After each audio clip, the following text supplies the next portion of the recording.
Assalamualaikum warahmatullahi wabarakatuh. Alhamdulillahirabbil alamin. Ulun Ahmad Rasidi sini akan menjelaskan tentang sumber belajar.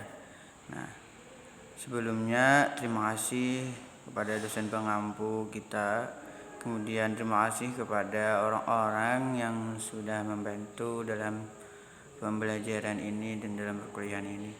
Nah, di sini Ulun Ahmad Rasidi akan menjelaskan secara singkat tentang media pembelajaran.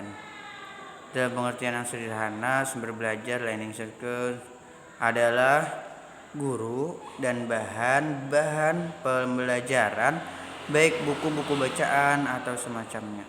Nah, jadi sumber belajar itu tidak sesempit itu, akan tetapi ada daya yang dapat dipergunakan untuk kepentingan proses pengajaran, baik secara langsung maupun tidak langsung. Nah, misalkan di lingkungan yang mana itu melengkapi diri pada peserta didik saat belajar. Nah, maka itu bisa disebut dengan sumber belajar. Asal dia melengkapi dalam pembelajaran itu. Nah, kemudian ada jenis sumber belajar dan macam-macam sumber belajar, beberapa klasifikasinya. Yang pertama itu ada pesan. Nah, pesan ini itu informasi yang kita teruskan dalam bentuk gagasan, fakta, arti atau data. Nah, itu kita informasikan kepada siswa, itu adalah sebagai sumber belajar. Kemudian ada orang, manusia itu ada sumber belajar. Kenapa? Sebagai penyampaian. Nah, sebagai penyampaian, pengolah, penyajian pesan, termasuk misalnya dosen, guru, murid dan sebagainya. Itu media pembelajaran. Kemudian media pembelajaran ada bahan. Bahan ini bisa perangkat lunak, ya kan? Menggunakan alat, bisa perangkat keras. Nah, bisa juga dan berbagai dan sebagainya, seperti transportasi, film, audio, video, modul, majalah, buku dan sebagainya, itu juga media. Kemudian ada media tentang alat. Nah, yaitu perangkat keras. Tentang alat ini misalnya itu kayak proyektor, video tape, recorder, slide dan lain sebagainya, itu media pembelajaran juga. Kemudian ada media pembelajaran teknik. Nah, yang teknik ini yaitu dipersiapkan untuk penggunaan bahan, peralatan, orang, lingkungan untuk menyampaikan pesan. Misalnya kayak pengajaran terprogram kita atau modul, terus simulasi, ada demonstrasi, tanya jawab dan sebagainya. Nah, kemudian ada sumber belajar itu lingkungan. Nah, kayak gimana tuh?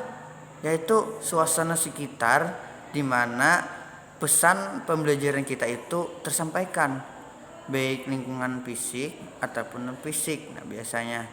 Nah, jadi sumber belajar itu segala macam.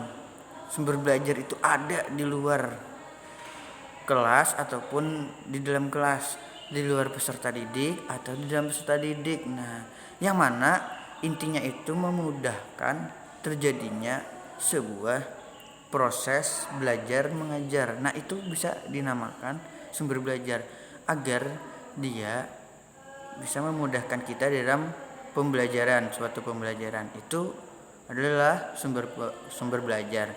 Nah, namun dalam menentukan sumber belajar itu kita perlu mencari sumber belajar yang baik, perlu memperhatikan kriterianya. Nah, dalam kriteria sumber belajar itu yang pastilah untuk memudahkan guru, yang pertama ekonomis, praktis, sederhana, mudah diperoleh, bersifat fleksibel.